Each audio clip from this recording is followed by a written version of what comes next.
السلام عليكم ورحمة الله وبركاته. أعزائي عشاق نادي الزمالك، يمكن النهاردة طالع أتكلم معاكم في خريطة ال- سكواد نادي الزمالك أو الانتقالات بتاعت نادي الزمالك السنة دي ماشية إزاي. بالنسبة في ناس مبدئيا بيتكلموا عن جون إدوارد وتجربته، فبدري جدا إن احنا نحكم على الكلام ده بعد ما يخلص الراجل ورقة وقلم، نشوف الراجل عمل ايه وايه اللي فشل فيه. ويمكن هي بس يمكن الحتة البسيطة الصغيرة جدا ان احنا لسه جون ادوارد مش في الاستقطاب ان هو يجيب لعيبة، لا انا عندي مشكلة معاه في تسويق بعض اللعيبة، زي عمر فرج، زي سيف الجزيري، زي صلاح الدين مصدق اللي في كلام دلوقتي من نادي الزمالك ان هو هيخرج علشان يفضي مكان لأجنبي، وفي أحمد الجفاري وفي لعيبة تانية يعني، بس دول الأبرز لأن هم أجانب. تمام.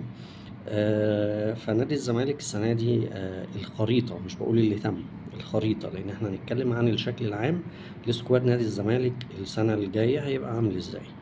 بالنسبة لمركز حراسة المرمى، هو أنا عندي 3 حراس دوليين. عندي محمد عواد، عندي المهدي سليمان، عندي محمد صبحي. محمد صبحي آه، هو بس عايزين نقف عنده لسبب، لأن محمد صبحي بنسبة كبيرة جدا داخل في صفقة تبادلية مع نادي بيراميدز، بس لسه طبعا بيتم الاتفاق فيها على انت هتاخد مين في مقابل محمد صبحي. بنسبة كبيرة محمود صابر، والكلام دلوقتي عن زلاكا.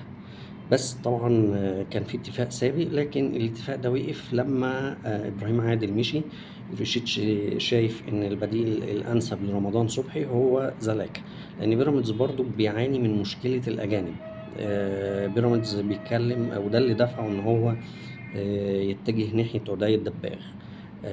مش هيعرف يجيب أجانب، رجاله فخر لاكاي، عنده فيستون مايلي، بلاتي توري، وليد الكارتي، الشيبي.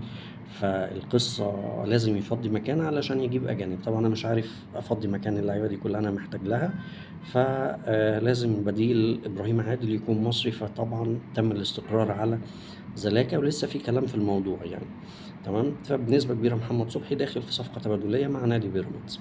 طيب بالنسبة لخط الظهر بتاع نادي الزمالك، نادي الزمالك دلوقتي بيتحرك في عمر فايد يكون مع محمود حمدي الونش ومصطفى الزناري وحسام عبد المجيد، اللي فيه كلام من جوه نادي الزمالك انه جدد سنتين كمان، مع اعطائه وعد لما يجي لك عقد او عرض قوي يتخطى، يعني هم نزلوا من 5 مليون دولار و4 مليون دولار، يتخطى 3 مليون دولار، ساعتها هيبقى في كلام تاني.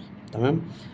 فكده هيبقى عندي في خط الظهر الونش، الزناري، حسام عبد المجيد، الى جانب عمر فايد اللي انا بتكلم عليه. عمر فايد جوزيه مورينيو قال انا مش عايزه، فاللاعب غالبا هيمشي ويبقى فري.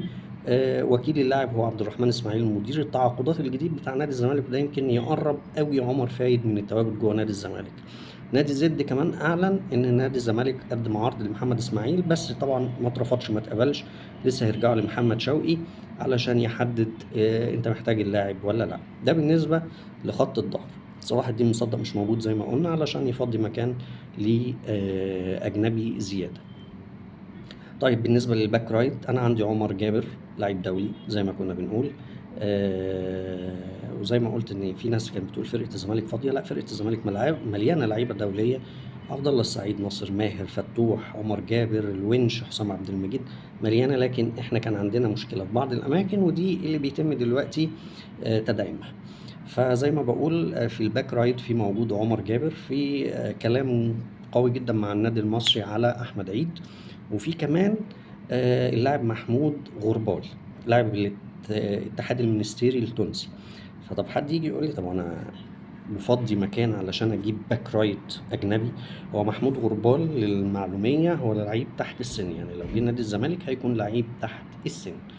ده بالنسبه للباك رايت. طبعا الباك ليفت ما عندناش فيه مشكله، في محمود بنتايك واحمد فتوح، فما فيش مشكله بالنسبه للباك ليفت. طيب نطلع قدام شويه، خط الوسط، المدافع او مركزين 6 و8، دي اللي انا عندي مشكله فيها مع نادي الزمالك. نادي الزمالك بيتفاوض مع احمد ربيع اللي تقريبا خلص، وحامد حمدان حديث الساعه.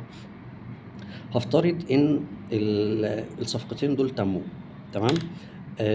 هيبقى عندي في مركز 6 و8 9 لعيبة، وده كتير جدا، يعني أنا شايفها كتير جدا.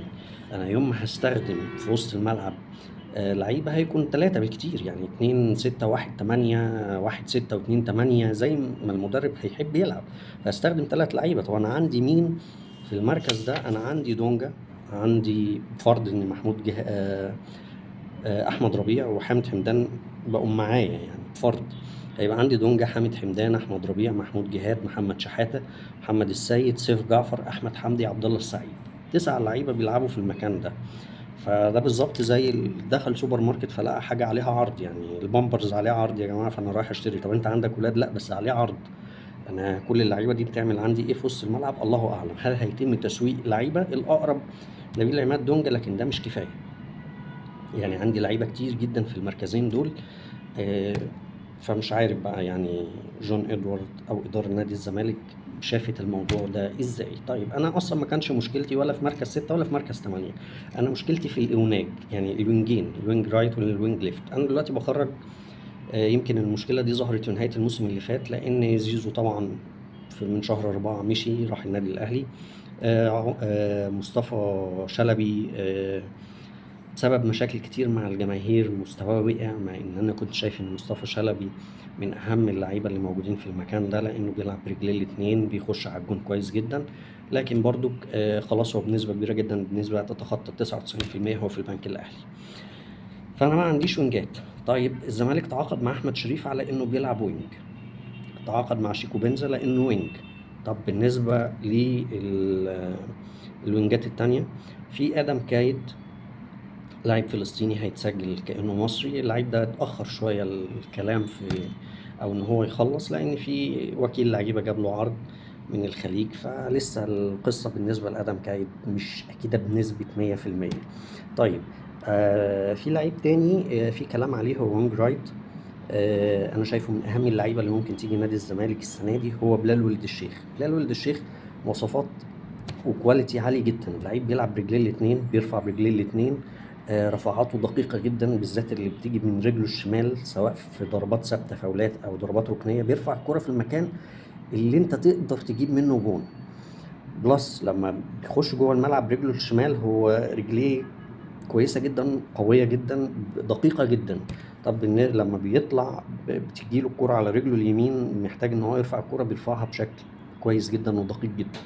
فبلال ولد الشيخ لو جه هيكون صفقة قوية جدا بالنسبة لنادي الزمالك. فكده نادي الزمالك برضك هيبقى شاف الوينجين، شايف ان هو كده بالمنظر ده دعمهم في ناحية اليمين بلال ولد الشيخ وآدم كايد، وفي ناحية الشمال أحمد شريف وشيكو بنزا.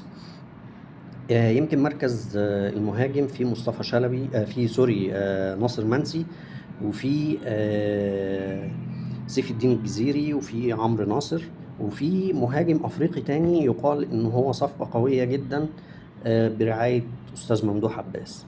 تمام. في ناس بتتكلم انه مزيزي، لكن انا بستبعد مزيزي جدا، لان برضه مزيزي بعد ما خلص كل اتفاقاته مع نادي الزمالك، في وكيل لعيبه جاب له عرض في مكان تاني بشكل اعلى، يعني وكيل لعيبه دخل بوظ الموضوع بعد ما تم الاتفاق على كل شيء.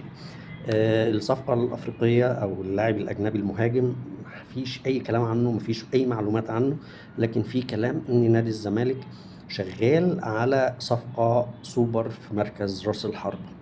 تمام. فكده نادي الزمالك بشكل كبير خلص دي الاسامي اللي انا قلتها لحضراتكم هي اللي غالبا هتكون سكواد نادي الزمالك. يمكن انا بس عايز اقف عند سيف الجزيري.